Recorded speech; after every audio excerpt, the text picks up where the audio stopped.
세계 최강 미국이 협박장을 내밀었습니다. 13조를 내놓지 않으면 주한미군을 빼겠다고. 전 세계가 숨을 죽였습니다. 이대로 대한민국이 굴복하는가. 그런데 그 순간 조용한 반격이 시작됐습니다. 양복도 외교관도 아니었습니다. 작업복 차림의 기술자 42명이 공구함을 닫고 미국 땅을 떠났습니다.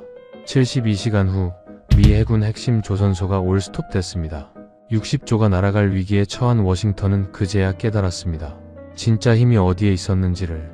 대한민국이 세계를 뒤흔든 42명의 기적, 오늘 여러분께 처음으로 공개합니다. 그 전에 잠깐 구독과 좋아요는 다음 영상 제작에 큰 힘이 됩니다. 그리고 댓글에 대한민국 파이팅! 한국을 응원해주세요. 그럼 오늘의 사연 시작합니다. 제 이름은 브래드 콜버트입니다. 버진이 아주 높어. 미 해군 대서양 함대 사령부가 자리한 그 도시에서 저는 태어났고 자랐으며 지금도 그곳을 집이라 부릅니다. 노퍽은 그냥 도시가 아닙니다. 세계에서 가장 많은 군함이 정박하는 항구가 있는 곳이고 핵항공모함의 굴뚝 연기가 아침 하늘을 가르는 것이 일상인 도시입니다. 어린 시절 저는 창문 너머로 항공모함 갑판이 보이는 집에서 자랐습니다. 아침에 눈을 뜨면 군함의 회색 선체가 이슬 속에 잠겨있는 풍경이 보였고 저녁이면 파도 소리 대신 조선소에서 울려 퍼지는 망치 소리와 용접, 불꽃이 자장가처럼 저를 재웠습니다. 그 소리들이 저를 만들었습니다. 그 냄새들이 녹슨 강철과 바닷바람이 뒤섞인 그 묘한 냄새가 제 인생의 방향을 정했습니다. 아버지는 노퍽 해군기지 민간 행정직이었습니다. 군인은 아니었지만 평생 군과 함께 살았던 사람이었습니다. 저녁 식탁에서 아버지가 즐겨하던 말이 있었습니다. 브래드, 이 나라를 지키는 건 총이 아니야. 그 총을 만드는 사람들이야. 어린 저는 그 말의 무게를 잘 몰랐습니다. 그냥 고개를 끄덕이며 밥을 먹었습니다. 그런데 수십 년이 지난 지금 그 말이 얼마나 옳았는지를 저는 전혀 다른 방식으로 배웠습니다. 한국에서, 그것도 아주 뼈아프게. 존스 홉킨스 대학교에서 국제안보학으로 박사 학위를 받은 뒤 미 국방부의 문을 두드린 것이 26이었습니다. 패기만만했고 논문을 쓰며 갈고 닦은 분석력에 자신이 있었습니다. 처음 배치된 곳은 함정 획득 프로젝트 팀이었습니다. 미 해군이 어떤 군함을 얼마에 어디서 만들지를 분석하고 자문하는 역할이었습니다. 숫자와 씨름하는 일이었고 방대한 데이터를 다루는 일이었습니다. 저는 그 일이 천직이라고 느꼈습니다. 감정보다 수치를 믿었고 직감보다 보고서를 신뢰했습니다. 동료들은 저를 냉정한 사람이라 불렀습니다. 저는 그 별명이 싫지 않았습니다. 아니, 오히려 자랑스럽게 여겼습니다. 26년입니다. 26에 시작해서 52살이 된 지금까지 저는 미 해군 방산 프로젝트의 한복판에 서 있었습니다. 버지니아급 핵잠수함 획득 프로젝트, 알레이버크급 구축함 현대화 사업, 연안 전투함 운용 평가 보고서. 수십 개의 프로젝트에 제 이름이 올랐고 수백 개의 보고서에 제 서명이 찍혔습니다. 국방부 내에서 저는 데이터 머신이라는 별명으로도 불렸습니다. 회의실에서 감정적으로 발언하는 동료를 보면 속으로 혀를 찼습니다. 숫자가 말하는데 왜 감정을 끼워 넣느냐고. 지금 생각하면 참으로 오만한 사람이었습니다. 그러나 그때의 저는 그것을 알지 못했습니다. 제 책상은 노퍽 해군기지와 차로 15분 거리에 있는 국방부 지역 사무소 3층에 있었습니다. 창밖으로는 항구의 일부가 보였는데 날씨가 맑은 날이면 정박해 있는 군함들의 회색 선체가 햇빛에 반짝이는 것이 보였습니다. 저는 그 풍경을 좋아했습니다. 매일 아침 커피를 한 잔 들고 창가에 서서 그 풍경을 바라보는 것으로 하루를 시작했습니다. 뜨거운 커피 향과 함께 바다 냄새가 창틈으로 스며드는 그 순간 저는 하루를 버틸 에너지를 충전했습니다. 그리고 자리에 앉아 보고서를 펼쳤습니다. 함정 현대화 진행률, 조선소 인력 현황, 협력업체 납기 준수율. 숫자들이 빼곡한 문서들을 훑는 것이 제 하루의 시작이었습니다. 그 루틴이 26년간 한 번도 흔들린 적이 없었습니다. 제 오른쪽 책상에는 짐 해링턴이 앉아 있었습니다. 저보다 3살 아래인 짐은 해군 전역 후 국방부로 들어온 케이스였습니다. 목소리가 크고 농담을 좋아했지만 일에는 빈틈이 없었습니다. 10년 넘게 같은 사무실에서 일했고 서로의 커피 취향까지 꿰뚫고 있는 사이였습니다. 짐은 종종 제게 이런 말을 했습니다. 브래드, 자네는 보고서 읽을 때 얼굴이 달라져. 마치 전쟁터에 나가는 사람 같다고. 저는 그럴 때마다 코웃음을 쳤습니다. 보고서가 전쟁터가 아니면 무엇이냐고. 수치 하나가 틀리면 수억 달러가 날아가는 게 이 세계라고. 짐은 그런 저를 보며 고개를 절레절레 흔들었습니다. 우리는 그렇게 10년을 함께 했습니다. 집에 돌아오면 아내 캐런이 기다리고 있었습니다. 결혼한 지 22해가 된 캐런은 노퍽 출신으로 대학 도서관에서 처음 만났습니다. 그때 캐런은 국제정치학 논문을 읽고 있었고 저와 같은 책을 읽고 있었습니다. 그게 우리의 시작이었습니다. 캐런은 저와 달랐습니다. 감성적이었고 사람을 먼저 봤으며 숫자보다 이야기를 좋아했습니다. 그 점이 처음엔 낯설었지만 시간이 지나면서 그것이 제게 없는 부분을 채워준다는 것을 알았습니다. 딸 에밀리는 20살이었고 캐런을 더 많이 닮았습니다. 감수성이 풍부하고 낯선 문화에 유독 관심이 많았습니다. 그 무렵 에밀리는 한국 드라마에 완전히 빠져 있었습니다. 저녁을 먹고 나면 방에서 한국어가 섞인 대사 소리가 흘러나왔고 가끔 거실로 나와 이런 말을 했습니다. 아빠 한국 진짜 멋있지 않아요? 드라마 보면 서울이 얼마나 세련된지 몰라요. 기술력도 엄청나고 사람들도 멋있고. 저는 신문에서 눈을 떼지 않은 채 대답했습니다. 그래 그렇지. 관심이 없었습니다. 솔직히 말하면 한국은 제 머릿속에서 아주 작은 자리를 차지하고 있었습니다. 미국이 안보를 책임지고 있는 나라 중 하나. 방위비 분담금 협상을 주기적으로 해야 하는 나라. 그 이상도 이하도 아니었습니다. 에밀리의 말이 귀에 들어오지 않은 것은 그 때문이었습니다. 지금 생각하면 그때 에밀리의 말을 조금 더 귀담아 들었어야 했습니다. 한국에 대한 제 인식이 어떠했는지 좀 더 솔직하게 말씀드리겠습니다. 부끄러운 이야기입니다만 숨길 이유가 없습니다. 저는 한국을 진심으로 과소평가했습니다. 아니, 과소평가라는 말도 너무 점잖은 표현입니다. 무시했습니다. 한국은 6.25 전쟁 이후 미국의 안보 우산 아래 성장한 나라이고 주한미군이 없었다면 지금의 한국도 없었을 것이라는 생각을 조금도 의심하지 않았습니다. 방위비 분담금 협상 자료를 검토할 때면 늘 이런 생각이 들었습니다. 우리가 지켜주는 나라인데 이 정도는 당연히 부담해야 하는 것 아닌가. 그 생각이 너무 당연해서 의심조차 해본 적이 없었습니다. 국방부 내에서도 그런 시각은 크게 다르지 않았습니다. 동료들과 점심을 먹으며 한미 협상 이야기가 나오면 을에 이런 말들이 오갔습니다. 한국이 뭘 믿고 버텨? 결국 내겠지. 저쪽은 선택지가 없잖아. 우리가 빠지면 어쩔 건데. 맨날 똑같아. 처음엔 강하게 나오다가 결국 타협하는 거지. 저도 그 대화에 자연스럽게 끼어들었습니다. 동의했고 고개를 끄덕였습니다. 한국이 어떤 반격 카드를 들고 있는지, 한국의 기술력이 실제로 어느 수준인지 그런 것들을 진지하게 생각해 본 적이 없었습니다. 생각할 이유를 느끼지 못했으니까요. 그런데 그 시절 제 책상 위에 이상한 보고서가 하나 올라왔습니다. 미국 주요 조선소의 인력 현황과 기술 역량을 정리한 내부 문서였습니다. 저는 매달 이런 종류의 보고서를 수십 개씩 검토했기 때문에 특별히 눈여겨보지 않았습니다. 그런데 한 줄이 자꾸 눈에 걸렸습니다. 필리 조선소 정비구역 담당 인력 현황 항목이었습니다. 거기에 이런 메모가 적혀 있었습니다. 한국 측 파견 인력 없이는 현재 일정 유지 불가. 대체 인력 확보 시 최소 18개월 소요 예상. 저는 그 문장을 읽고 잠깐 멈칫했습니다. 그러나 이내 페이지를 넘겼습니다. 하청이겠거니 했습니다. 어느 현장이든 외부 인력을 쓰는 건 흔한 일이니까요. 설마 그 한 줄이 제 26년짜리 세계관을 완전히 무너뜨릴 폭탄의 도화선이었을 줄은 꿈에도 몰랐습니다. 그리고 워싱턴의 공기가 달라지기 시작했습니다. 트럼프 행정부 2기가 출범하면서 한미 방위비 분담금 협상은 전혀 다른 성격을 띠기 시작했습니다. 이전 협상들과 비교가 되지 않는 숫자가 테이블에 올라왔습니다. 연간 13조 원. 전년 대비 5배가 넘는 요구였습니다. 국방부 내에서도 이 숫자에 대한 반응은 엇갈렸습니다. 너무 세게 밀어붙이는 것 아니냐는 의견과 이참에 확실히 정리하자는 의견이 부딪혔습니다. 저는 후자였습니다. 동맹이란 상호 이익을 기반으로 해야 하고 한국은 충분히 더 부담할 능력이 있다고 판단했습니다. 경제 규모를 봐도 국내 총생산 대비 방위비 비율을 봐도 데이터는 그렇게 말하고 있었습니다.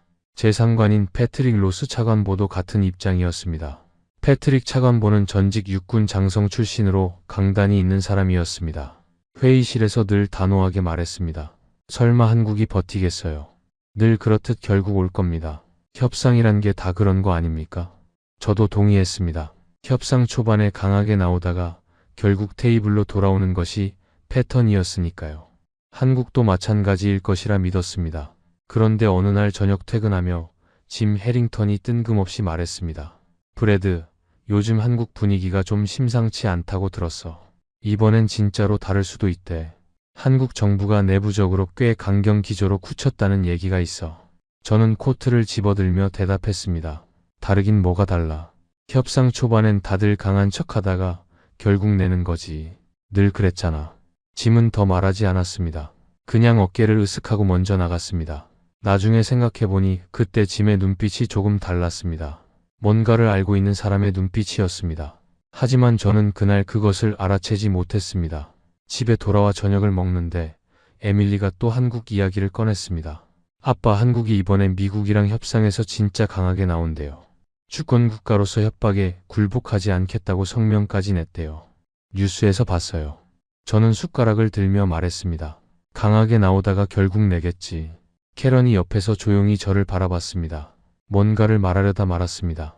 그날 밤 저는 평소처럼 일찍 잠자리에 들었습니다. 아무것도 이상하지 않았습니다. 내일도 똑같은 하루가 반복될 것이라고 믿었습니다. 그것이 제 착각이었습니다. 제 인생에서 가장 크고 치명적인 착각이었습니다. 그리고 그날이 왔습니다. 2025년 3월의 어느 이른 아침이었습니다. 저는 평소처럼 커피를 들고 창가에 섰습니다. 항구의 군함들이 이른 햇살에 반짝이고 있었습니다. 아무것도 달라 보이지 않았습니다. 갈매기 한 마리가 창밖을 지나쳤고 멀리서 예인선 엔진 소리가 들렸습니다. 그런데 자리에 앉아 노트북을 여는 순간 메일 알림이 연달아 울렸습니다.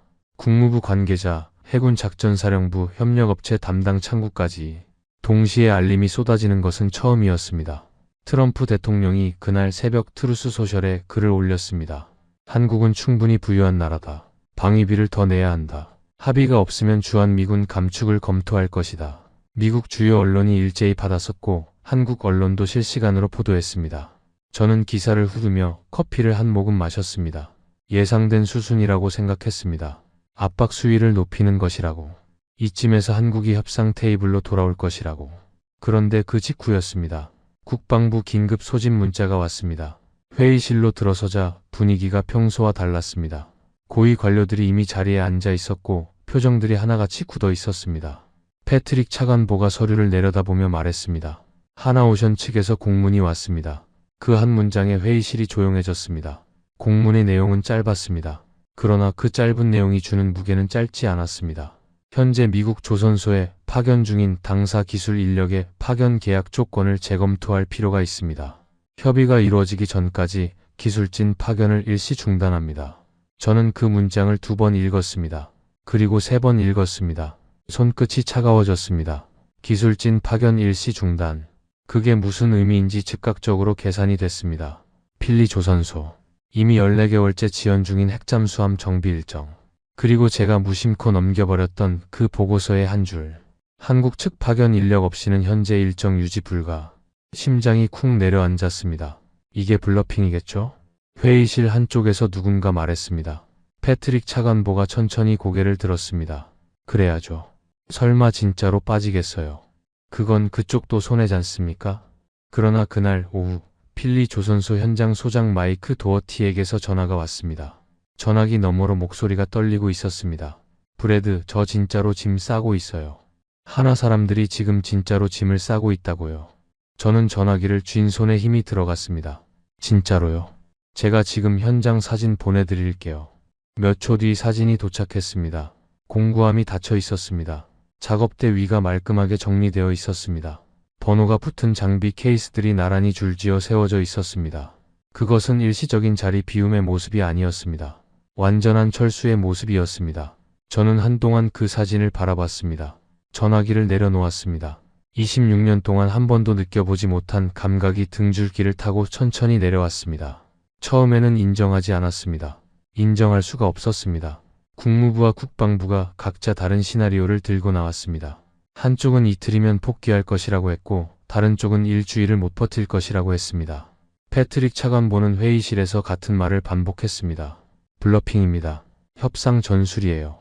우리가 흔들리면 안 됩니다. 저도 그렇게 믿고 싶었습니다. 그런데 현장에서 오는 연락은 달랐습니다.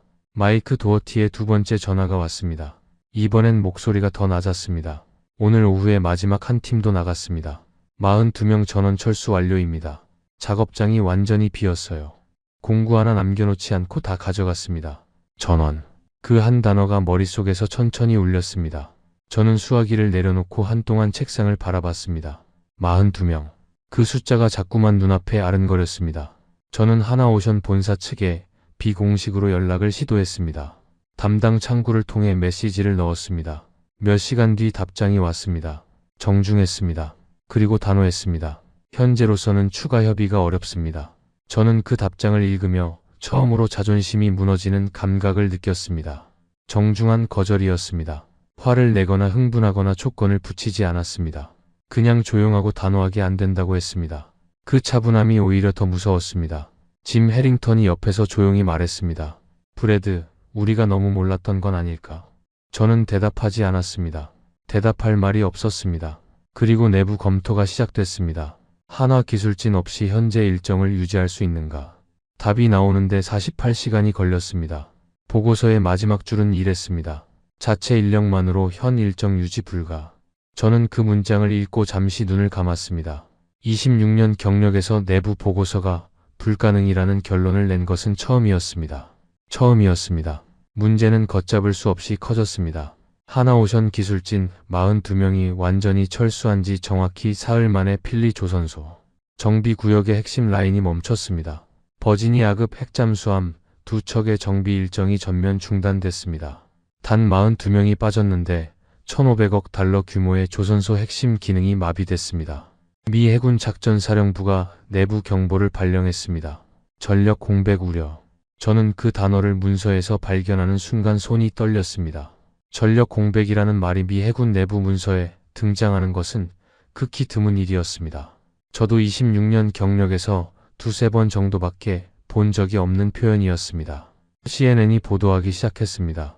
미 해군 핵심 조선소, 한국기업기술진 철수로 일정 차질. 앵커가 담담하게 읽어 내려가는 화면 위로 필리 조선소에 멈춰 선 크레인 사진이 올라왔습니다. 저는 사무실 TV 화면을 바라보며 그 보도를 지켜봤습니다. 굴욕적이었습니다. 세계 최강 미국이, 미 해군이 이런 보도의 주인공이 된다는 것이? 그것도 단 42명 때문에. 제 상관인 패트릭 차관보에게 해군 작전사령관 로버트 핀들리 제독의 전화가 왔습니다. 저는 패트릭 차관보의 집무실 유리문 너머로 그 통화를 지켜봤습니다. 패트릭 차관보의 얼굴이 점점 굳어졌습니다. 한 번도 본 적 없는 표정이었습니다. 통화가 끝난 뒤 그는 한동안 전화기를 내려다봤습니다. 처음으로 말을 잃은 모습이었습니다. 그날 밤 저는 집에 돌아와 식탁에 앉았습니다. 캐런이 저녁을 차렸지만 밥이 넘어가지 않았습니다. 에밀리가 눈치를 채고 조용히 방으로 들어갔습니다. 캐런이 천천히 제 옆에 앉았습니다. 무슨 일이에요? 얼굴이 많이 안 좋은데. 저는 한동안 말을 못했습니다. 그리고 겨우 말했습니다. 42명이야. 단 42명이 떠났는데 우리 조선소가 멈췄어. 캐런이 제 손을 잡았습니다. 아무 말도 하지 않았습니다. 그게 더 위로가 됐습니다. 저는 그날 밤 식탁에 오래 앉아 있었습니다. 창밖으로 노퍽 항구의 불빛이 멀리 보였습니다. 그 불빛들을 바라보며 처음으로 생각했습니다. 저 군함들은 누가 고쳐주고 있는 걸까? 내가 당연하게 여겨온 그 모든 것들의 뒤에 누가 있는 걸까? 희망을 잃지 않으려 했습니다. 당장 대체 인력을 찾기 시작했습니다. 헌팅턴 인갈스 제너럴 다이나믹스 산하 조선 부문에 긴급 인력 지원을 요청했습니다. 채용 공고도 냈습니다. 경험 있는 함정 정비 기술자라면 일반 시급의 2배를 지급하겠다는 조건이었습니다. 그리고 일주일 뒤 결과가 나왔습니다. 지원자 수가 턱없이 부족했습니다. 왔다고 해도 기술 수준이 하나 기술진과 비교하기 어려운 수준이었습니다. 미국 조선업의 숙련 인력이 지난 수십 년간 얼마나 빠르게 줄어들었는지를 그때 처음으로 숫자로 직감했습니다. 1980년대와 비교하면 미국의 조선 숙련 공수는 절반 이하로 줄어 있었습니다. 제조업이 쇠퇴하는 동안 기술도 함께 빠져나간 것이었습니다. 어쩔 수 없이 있는 인력을 현장에 투입해봤습니다. 결과는 참담했습니다. 용접 부위에서 불량이 나왔습니다. 배관 규격이 맞지 않았습니다. 설계 도면을 보고 고개를 갸웃하는 작업자도 있었습니다. 해군 검수팀이 즉각 재작업 명령을 내렸습니다. 재작업에 드는 시간이 원래 작업 시간보다 더 걸렸습니다. 일정은 단축되기는커녕 석 달이 추가로 늘어났습니다. 저는 그 결과 보고서를 직접 작성해서 패트릭 차관보에게 올려야 했습니다. 키보드를 두드리는 손이 처음으로 무거웠습니다. 대체 인력 투입 결과 추가 3개월 지연. 품질 기준 미달로 재작업 필요. 하나오션 기술진의 역할을 대체할 수 있는 자체 인력 현재 없음. 그 문장을 쓰면서 저는 입술을 꽉 깨물었습니다. 그리고 저는 처음으로 필리 조선소 현장을 직접 방문했습니다. 보고서로만 접하던 곳을 눈으로 봐야겠다는 생각이었습니다. 현장에 들어서는 순간 가슴이 답답해졌습니다. 멈춰있는 크레인, 정리된 채로 세워진 장비함들, 하나 기술진이 쓰던 특수 장비 앞에서 사용법을 몰라 멈춰있는 미국 작업자들. 그 풍경이 보고서의 숫자보다 더 직접적으로 현실을 말해줬습니다. 마이크 도어티가 옆에서 조용히 말했습니다. 브래드, 저 장비들 있잖아요. 하나 사람들이 직접 세팅하고 교정해 놓은 건데 매뉴얼이 없으면 아무도 못 쓰는 거예요. 그 사람들이 만들어 놓은 시스템 위에서 우리가 일하고 있었던 거라고요. 저는 그 말을 듣고 한동안 그 자리에 서 있었습니다. 차가운 도크 바닥에서 올라오는 냉기가 발끝을 타고 퍼졌습니다. 저는 보고서 속 숫자들을 떠올렸습니다. 14개월 지연, 18개월 대체 불가. 그 숫자들이 이제 눈앞의 풍경으로 보였습니다. 실패 이후 저는 한동안 자신을 의심했습니다. 26년간 쌓아온 신념들이 하나씩 흔들렸습니다. 미국이 절대 우위에 있다는 믿음, 동맹국은 우리를 필요로 한다는 확신, 그리고 한국은 우리의 도움을 받는 나라라는 전제. 그 모든 것이 흔들렸습니다. 밤이 되면 좀처럼 잠이 오지 않았습니다. 천장을 바라보며 자꾸 그 보고서의 한 줄을 떠올렸습니다. 제가 넘겨버렸던 그 한 줄. 그리고 필리 조선소 현장에서 본 그 멈춰 선 장비들. 새벽 2시였습니다. 저는 소리 없이 일어나 노트북을 열었습니다. 하나오션을 검색했습니다. 한국 조선업의 역사를 읽기 시작했습니다. 읽다가 멈췄습니다. 1970년대 거제도 바닷가는 허허벌판이었습니다. 조선소가 들어설 수 있는 환경이 아니었습니다. 기술도 없었고 경험도 없었고 자본도 부족했습니다. 그런데 그 땅에서 누군가가 시작했습니다. 망치를 들고 삽을 들고 가진 것이라고는 의지뿐인 사람들이 시작했습니다. 정주영 회장이 영국 파클레이스 은행을 찾아가 조선소 건설 자금을 빌려달라고 했을 때의 이야기를 읽었습니다. 은행 측에서 물었다고 합니다. 당신 나라에 조선소 건설 경험이 있냐고.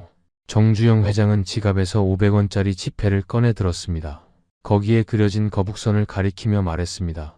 우리 민족은 이미 수백 년 전에 철갑선을 만들었다고. 그 한 장의 지폐로 그 대담함 하나로 자금을 끌어냈고 맨 땅에 세계 최대 규모의 조선소를 세웠습니다. 그 이야기를 읽으며 저는 자리에서 일어섰습니다. 그리고 다시 앉았습니다. 뭔가 해야 할 것 같은데 할 수 있는 것이 없었습니다. 그냥 그 이야기 앞에 멍하니 앉아 있었습니다. 저는 새벽 4시까지 자리를 뜨지 못했습니다. 한국 전쟁 직후에 폐허 사진과 지금의 거제도 조선소 사진을 나란히 놓고 한참을 바라봤습니다. 같은 나라라고 믿기 어려운 두 장의 사진이었습니다. 그 사이의 시간 동안 한국인들이 무엇을 했는지 저는 이제 어렴풋이 알 것 같았습니다. 그들은 쉬지 않았습니다. 다음 날 아침 캐런이 부엌에서 저를 보며 말했습니다. 당신 어젯밤에 잠도 안 잔 거예요? 눈이 다 빨개. 저는 커피를 들며 말했습니다. 캐런, 내가 한국을 잘못 알고 있었던 것 같아. 아주 많이. 캐런이 잠시 저를 바라봤습니다. 그리고 조용히 웃으며 말했습니다. 에밀리한테 그 말 해줘요. 그 애가 얼마나 기뻐할지. 저는 그 말에 피식 웃었습니다. 오랜만에 웃었습니다. 그때였습니다. 예상치 못한 연락이 왔습니다. 데니스 챔버스였습니다. 10년 전 국방부에서 함께 일했던 동료로 한국 방산 프로젝트를 담당하다 조기 퇴직한 사람이었습니다. 현장 중심의 사람이었고 저처럼 보고서만 들여다보는 스타일이 아니었습니다. 그래서 자주 부딪혔습니다. 저는 그를 너무 감성적이라고 여겼습니다. 퇴직 후에는 소식이 끊겼는데 갑자기 메시지가 왔습니다. 브래드, 내가 지금 어떤 상황인지 대충 알아.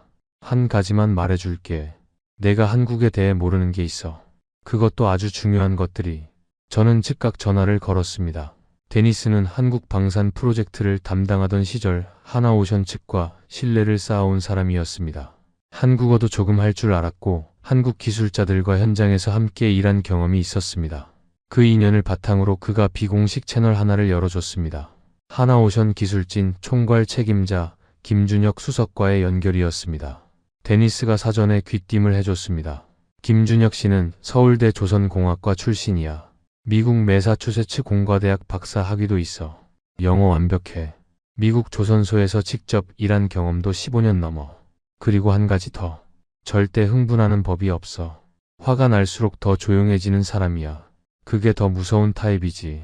영상 통화 연결 버튼을 누르는 손이 긴장됐습니다. 화면에 김준혁 수석이 나타났습니다.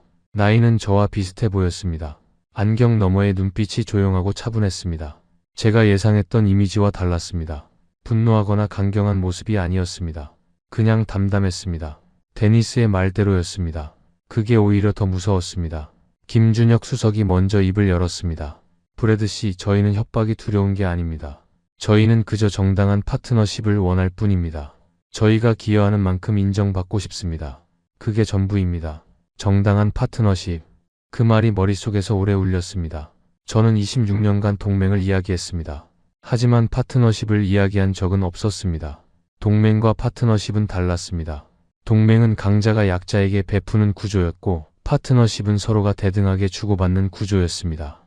저는 늘 전자의 언어만 써왔습니다. 그 차이를 그날 처음으로 이해했습니다. 영상 통화 화면 뒤로 거제도 조선소의 야경이 보였습니다. 수천 개의 불빛이 어두운 바다 위에 반사되고 있었습니다. 거대한 크레인들이 불빛을 두르고 서 있었습니다. 그 풍경을 보며 저는 생각했습니다. 저곳에 직접 가봐야겠다고. 보고서가 아니라 눈으로 봐야겠다고. 결심이 섰습니다. 거짓으로 상황을 덮는 보고서를 쓰는 대신 직접 눈으로 확인하고 사실 그대로를 담겠다는 결심이었습니다. 그리고 하나오션과의 관계를 다시 세우기 위한 제안서를 작성하기 시작했습니다. 새벽 3시까지 앉아서 썼습니다.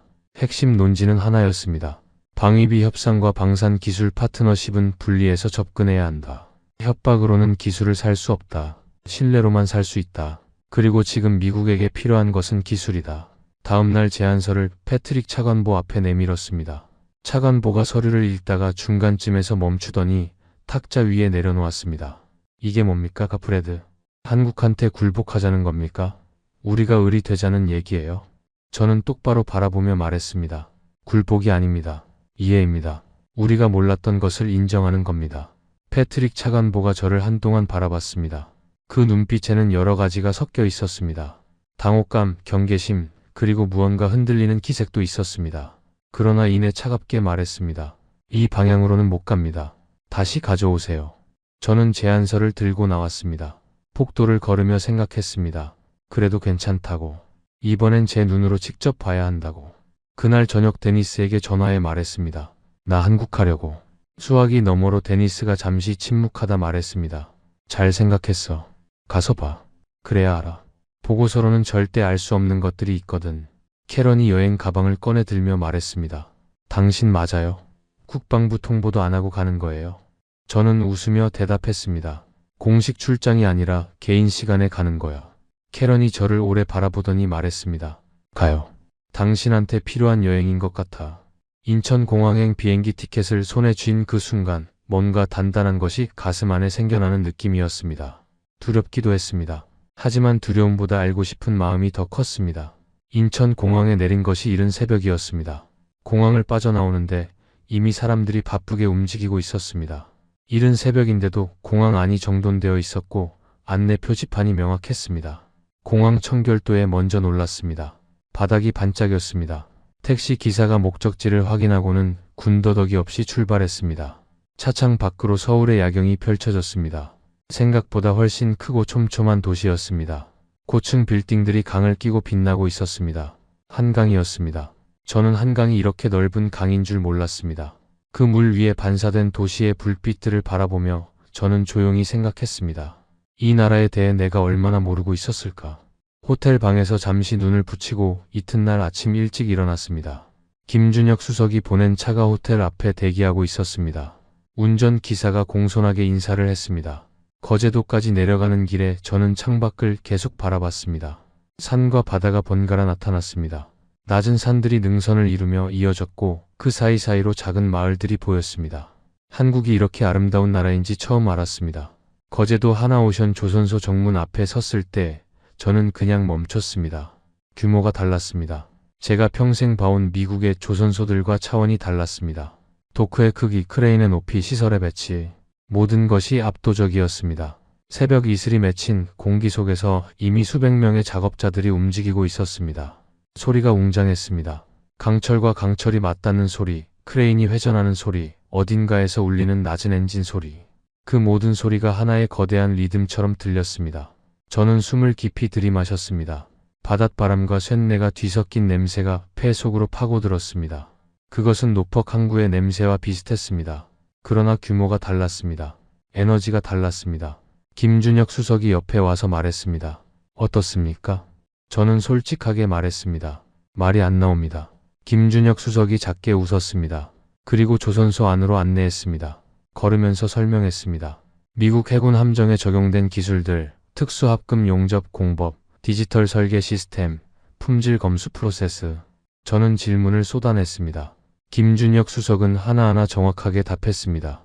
수치와 데이터를 막힘없이 깨고 있었습니다. 저는 26년간 방산 현장을 다닌 사람입니다. 그런 제가 처음으로 설명을 듣는 내내 고개를 끄덕이게 됐습니다. 하나오션 기술진의 평균 연령이 예상보다 훨씬 젊다는 사실도 놀라웠습니다. 30대 초중반의 기술자들이 도면을 들고 토론하는 모습이 보였습니다. 목소리가 높지 않았습니다. 조용하고 집중된 분위기였습니다. 한 젊은 기술자가 도면의 특정 부분을 손가락으로 짚으며 동료에게 무언가를 설명하고 있었습니다. 그 진지한 눈빛을 보며 저는 생각했습니다. 이 사람들이 필리 조선소에서 일한 42명과 같은 사람들이구나. 이 사람들이 미국 핵잠수함 정비 일정을 쥐고 있었구나. 그 깨달음이 가슴 어딘가를 강하게 두드렸습니다. 군내 식당에서 점심을 먹었습니다. 된장찌개와 생선구이가 나왔습니다. 처음 먹어보는 한국 음식이었습니다. 첫 숟가락을 떴을 때 잠깐 멈췄습니다. 익숙하지 않은 향인데 이상하게 따뜻했습니다. 몸이 먼저 반응했습니다. 김준혁 수석이 저를 보며 말했습니다. 된장찌개입니다. 한국 사람들한테는 어머니 음식이에요. 힘들 때 이거 한 그릇 먹으면 마음이 좀 풀린다고들 하죠. 저는 2그릇을 먹었습니다. 그것이 그날 처음으로 속에서 뭔가 따뜻하게 녹아내리는 느낌이었습니다. 저녁 식사 자리에서 김준혁 수석이 조용히 말했습니다. 브래드 씨, 저희 아버지도 이 도크에서 일했습니다. 1980년대 초였습니다. 그때 이 조선소는 허허벌판이었습니다. 아버지는 새벽에 출근해서 달빛 아래 퇴근하셨다고 했습니다. 여름에는 도크 바닥이 달궈져서 발이 익을 것 같았다고 하셨어요. 그런데도 자랑스러워 하셨습니다. 나라를 위해 뭔가를 만들고 있다고. 저는 그 아버지를 보며 자랐습니다. 그래서 저도 이 일을 합니다. 저는 숟가락을 내려놓았습니다. 가슴 어딘가가 묵직해졌습니다. 김준혁 수석의 아버지. 새벽에 출근해서 달빛 아래 퇴근하던 그 사람. 그 세대가 맨손으로 일궈낸 조선소 위에서 지금 미국 해군의 핵잠수함이 정비되고 있었습니다. 저는 그 연결고리가 갑자기 눈에 보이는 것 같았습니다. 그리고 제 아버지의 말이 다시 떠올랐습니다. 이 나라를 지키는 건 총이 아니야. 그 총을 만드는 사람들이야. 한국도 똑같았습니다. 한국을 지키는 것은 그 도크에서 달빛 아래 퇴근하던 사람들이었습니다. 호텔 방으로 돌아와 메모장을 꺼냈습니다. 오랜만에 펜으로 종이에 썼습니다. 딱 한 줄이었습니다. 우리가 틀렸다. 귀국하자마자 벽이 닫혀왔습니다. 패트릭 차관보가 저를 불렀습니다. 목소리가 낮았습니다. 낮은 목소리가 더 위협적이라는 것을 그날 다시 한번 확인했습니다. 브래드, 하나와의 어떤 형태의 협상 시도도 즉각 중단입니다. 그리고 현재 기술 격차 없음이라는 결론으로 보고서를 다시 써오세요. 우리한테 지금 필요한 건 그겁니다. 저는 잠시 패트릭 차관보를 바라봤습니다. 기술 격차가 없다는 건 사실이 아닙니다. 사실이냐 아니냐가 중요한 게 아닙니다. 지금 필요한 것이 무엇인지 생각하세요. 그리고 브래드, 당신 커리어도 한번 생각해보고. 저는 일어서며 말했습니다. 생각해보겠습니다. 그날 밤 내내 생각했습니다. 새벽까지. 거짓 보고서를 쓰면 어떻게 되는가. 패트릭 차관보의 압박이 사라질 것입니다. 커리어가 유지될 것입니다. 그리고 조선소는 계속 멈춰 있을 것입니다. 문제는 덮일 것입니다. 그러나 덮인 문제는 사라지지 않습니다. 더 크게 터질 뿐입니다. 거제도에서 본 그 젊은 기술자들의 눈빛이 떠올랐습니다. 김준혁 수석의 목소리가 떠올랐습니다. 정당한 파트너십. 그리고 아버지의 말이 떠올랐습니다. 이 나라를 지키는 건 총이 아니야. 그 총을 만드는 사람들이야. 한편 미의회 청문회에서 야당 의원이 공개 질의를 올렸습니다. 왜 미국 조선소가 한국 기업 기술자 42명에 의해 마비됐는가? 이것은 국가 안보에 대한 중대한 질문이다. 텔레비전으로 그 장면을 봤습니다. 굴욕적이었습니다. 그러나 그 굴욕이 사실이었습니다. 사실을 굴욕으로 가리는 것은 더 큰 굴욕을 부를 뿐이었습니다. 하나 측에서 최후 통첩이 왔습니다. 김준혁 수석 명의의 이메일이었습니다. 이 상태가 지속된다면 저희는 미국 조선소와의 계약 관계 전체를 재검토할 수밖에 없습니다. 저희도 결정을 기다릴 수 있는 시간이 무한하지 않습니다. 저는 그 이메일을 읽으며 눈을 감았습니다. 양쪽에서 벽이 닫혀오고 있었습니다. 이 순간만큼 외로웠던 적이 없었습니다. 데니스에게 전화를 걸었습니다. 새벽 2시였습니다. 데니스, 나 어떻게 해야 하나? 데니스가 잠시 침묵하다 말했습니다. 브래드, 넌 이미 알고 있잖아. 26년 동안 거짓 보고서 한 번도 안 썼잖아. 맞았습니다. 저는 이미 알고 있었습니다. 새벽 5시에 노트북을 열었습니다. 보고서 제목을 입력했습니다. 손이 떨리지 않았습니다. 오히려 26년 만에 가장 안정된 손이었습니다. 미국 조선업 기술 자립 불가 현황과 한미 방산 파트너십 재정립 제안. 사실을 썼습니다. 한 글자도 빠뜨리지 않았습니다.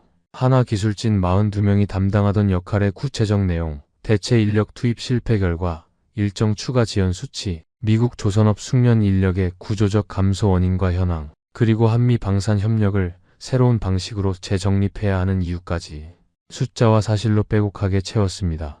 제 26년 경력에서 가장 솔직하게 쓴 보고서였습니다. 그리고 어쩌면 가장 중요한 보고서였습니다. 마지막 줄을 쓸 때 창밖으로 여명이 밝아오고 있었습니다. 어둑하던 하늘이 조금씩 밝아지는 그 경계의 빛. 저는 제출 버튼을 누르기 전에 캐런에게 전화를 걸었습니다. 벨이 2번 울리고 캐런이 잠에서 덜 깬 목소리로 받았습니다. 브래드? 무슨 일이에요? 저는 말했습니다. 사랑해. 그냥 그 말하고 싶었어. 캐런이 잠시 침묵하더니 말했습니다. 무슨 일인지는 모르겠지만 당신이 옳은 걸 하고 있는 것 같아요. 버튼을 눌렀습니다. 패트릭 차관보의 전화가 3시간 뒤에 왔습니다. 목소리가 격앙되어 있었습니다. 저는 담담하게 들었습니다. 그리고 말했습니다. 사실을 썼습니다. 26년 동안 그렇게 해왔습니다. 전화가 끊겼습니다. 저는 한동안 빈 화면을 바라봤습니다. 두렵지 않았습니다. 이상하게 두렵지 않았습니다. 거제도의 새벽 공기가 떠올랐습니다. 토크 바닥에서 올라오던 그 냉기가 떠올랐습니다. 그리고 달빛 아래 퇴근하던 김준혁 수석의 아버지가 떠올랐습니다. 그분들이 포기하지 않았기 때문에 내가 지금 이 보고서를 쓸 수 있었다는 생각이 들었습니다. 데니스의 문자가 왔습니다. 2글자였습니다. 잘했어. 그 2글자가 그날 받은 어떤 공문보다 값졌습니다. 그리고 그 오후 미 해군 작전사령관 마크 헤이니의 비서실에서 연락이 왔습니다. 사령관이 보고서를 입수해 읽고 있다고. 공식 검토를 지시했다고. 저는 그 연락을 받고 오랫동안 창밖을 바라봤습니다. 그리고 처음으로 숨을 깊고 크게 내쉬었습니다. 마크 헤이니 사령관이 움직였습니다.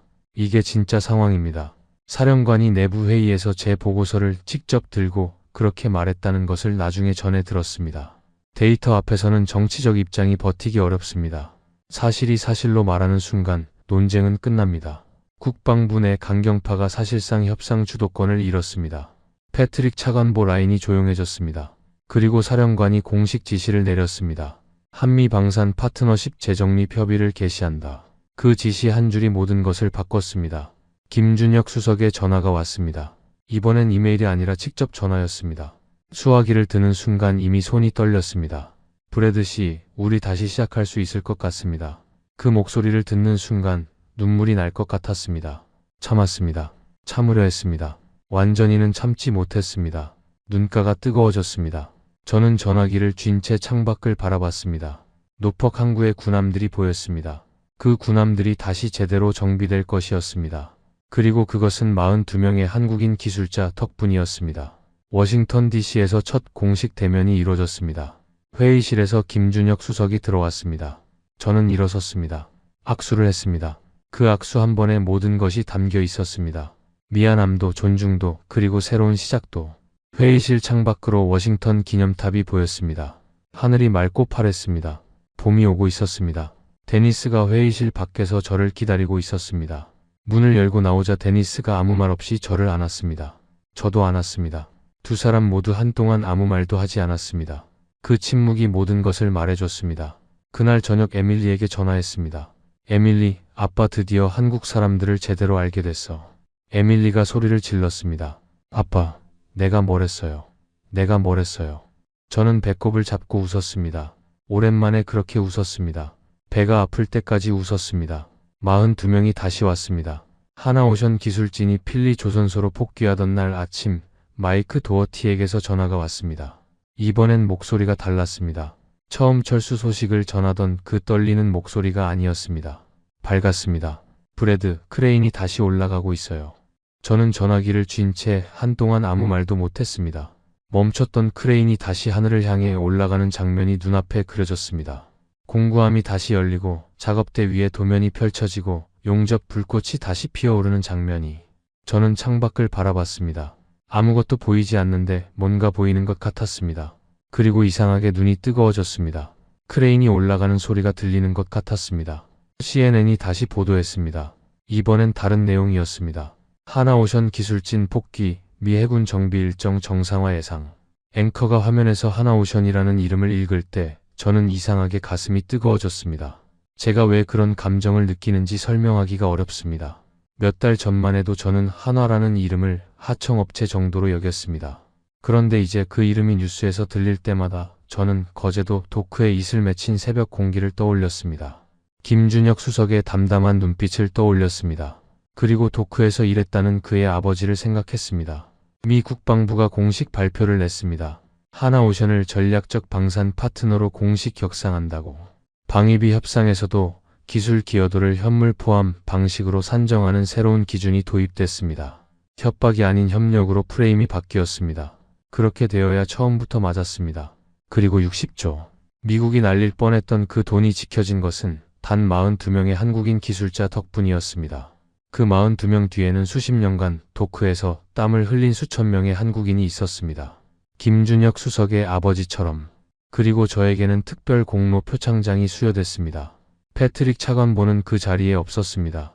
저는 표창장을 받으면서 그것보다 다시 울리기 시작한 필리 조선소의 용접 소리가 더 감동이었다는 것을 느꼈습니다. 그 소리가 저에게는 가장 값진 훈장이었습니다. 시간이 흐르면서 파급 효과는 더 넓고 깊게 퍼져나갔습니다. 한미 방산 협력이 잠수함을 넘어 구축함, 상륙함, 군수 지원함 전 분야로 확대됐습니다. 미국 조선업 재건 로드맵에 하나오션과 HD현대중공업이 핵심 파트너로 공식 이름을 올렸습니다. 미국의 조선소들이 수십 년간 방치해온 시설 현대화 작업에 한국 기업이 참여하기 시작했습니다. 그것은 단순한 기술 협력이 아니었습니다. 한국이 미국 방산 생태계의 핵심 축으로 들어온 것이었습니다. 그리고 영국 국방부 장관이 서울을 찾았습니다. 한화를 만나러. 그 소식을 들었을 때 저는 잠시 멈췄습니다. 영국 국방부 장관이 서울을. 얼마 전까지 한국은 방위비를 더 내야 하는 나라였습니다. 그런데 이제는 영국 장관이 직접 찾아오는 나라가 됐습니다. 호주, 캐나다에서도 러브콜이 이어졌습니다. 폴란드는 이미 한국 방산 기업들과 대규모 계약을 맺은 상태였습니다. 유럽 곳곳에서 한국산 자주포와 전차가 달리고 있었습니다. 저는 세계 지도를 펼쳐놓고 한국 방산이 연결된 나라들을 하나씩 점으로 찍었습니다. 선이 계속 그어졌습니다. 북미, 서유럽, 동남아시아, 중동, 오세아니아. 대한민국이 세계를 향해 뻗어나가고 있었습니다. 조용하고 확실하게. 한국 방산 수출이 역대 최고치를 경신했습니다. 세계 4대 방산 수출국이라는 말이 언론에서 흘러나왔습니다. 저는 그 수치를 보며 생각했습니다. 전쟁의 폐허 위에서 무기를 수입하던 나라가 이제는 세계 4위의 무기 수출국이 됐습니다. 그 70년이라는 시간 동안 한국인들이 무엇을 했는지 저는 이제 압니다. 그들은 쉬지 않았습니다.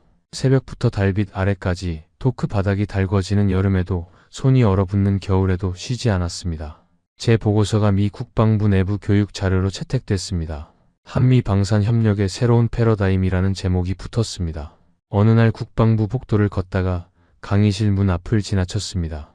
유리창 너머로 후배들이 제 보고서를 펼쳐놓고 공부하는 모습이 보였습니다. 저는 잠깐 멈춰서 그 장면을 바라봤습니다. 그리고 조용히 지나쳤습니다. 김준혁 수석에게 그 소식을 가장 먼저 전했습니다. 수화기 너머로 김준혁 수석이 말했습니다. 감사합니다, 브래드 씨. 그리고 용기 있으셨습니다. 저는 말했습니다. 용기가 아닙니다. 늦게 눈을 뜬 것뿐입니다. 대한민국이 세계를 바꾸고 있었습니다. 조용하고 확실하게. 저는 이제 다른 사람입니다. 26년간의 국방부 생활을 마무리하고 저는 한미 방산 협력 전문 컨설턴트로 새 출발을 했습니다. 강요된 변화가 아니었습니다. 스스로 원한 변화였습니다. 더 이상 보고서 속 숫자만으로 세상을 보지 않게 됐으니까요. 사람을 보고 역사를 보고 그 뒤에 쌓인 땀과 시간을 보게 됐습니다. 그것이 제가 한국에서 배운 것입니다. 김준혁 수석과는 이제 정기적으로 만납니다. 서울에서, 워싱턴 DC에서, 때로는 거제도에서. 처음엔 협상 상대였고 그 다음엔 파트너였으며 지금은 친구라고 부릅니다. 그 친구가 생긴 것이 이 모든 사건 중에서 제게 가장 값진 결과입니다. 지난번에는 김준혁 수석이 서울에서 갈비탕을 사줬습니다. 뜨끈한 국물 한 숟가락을 뜨며 저는 처음으로 이 맛이 한국이구나라고 생각했습니다. 딸 에밀리와 함께 한국을 다시 방문했습니다.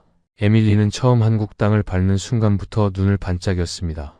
서울 거리를 걸으며 이것저것 물었습니다. 저는 아는 만큼 대답했고 모르는 것은 김준혁 수석에게 물었습니다. 거제도 하나오션 조선소 앞에서 에밀리와 나란히 섰습니다. 에밀리가 토크를 올려다보며 말했습니다. 아빠, 내가 맞지요. 한국 대단하지요. 저는 고개를 끄덕였습니다. 내가 맞았어. 아빠가 틀렸었어. 에밀리가 저를 바라보다 웃었습니다. 그 웃음이 제 인생에서 가장 값진 승인이었습니다. 그리고 에밀리가 조용히 제 팔짱을 꼈습니다. 우리는 한동안 말없이 그 도크를 바라봤습니다. 크레인이 하늘을 향해 뻗어 있었습니다. 어딘가에서 용접 불꽃이 반짝였습니다. 그것이 아름다웠습니다. 서울에서 전쟁기념관을 찾았습니다. 에밀리와 함께 천천히 걸으며 전시물들을 봤습니다.